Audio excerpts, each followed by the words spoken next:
Обвинителството побара апелација нашла елементи во пресудата на кривичниот суд на сопственикот Durmotours, неговиот вработен за организирање транспорт и двајцата контролори во станицата за технички преглед да им ги изголеми казните за повеќе од двојно. Возачот Мануел Трифуновски останува со 14 години затвор и третиот контролор Јане Боваровски со 5. Сите 6 мина од првичните 39 години затвор според апелација сега ќе треба да минат максимални 53 за решетки.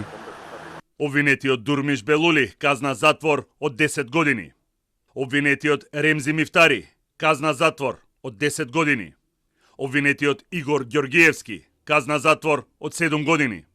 Обвинетиот Горан Дуковски, казна затвор од 7 години. Обвинетиот Мануел Трифуновски, казна затвор од 14 години. Тие се осудени затоа што во периодот од 2017 до 2019 година не се придружувале до прописите за безбедност на автобускиот сообраќај и свесно и континуирано дозволувале во сообраќај да учествува неисправно возило без да преземат мерки за негова поправка, иако биле свесни за можните последици, се вели во пресудата на кривичниот суд која ја прифати апелација.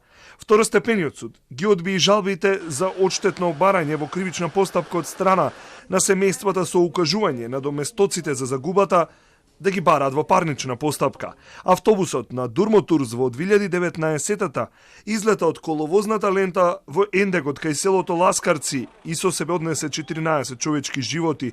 Во кривичниот суд доказната постапка се долговлекуваше со месеци затоа што беше побарано од одбраната и спроведено супервештачење од техничкиот факултет во Битола. Постои 50 поминати судски рочишта и речиси 5 години посудници. Роднините во неколку наврати реагираат дека се сомневаат дека предметот намерно е закочен со формални процедури.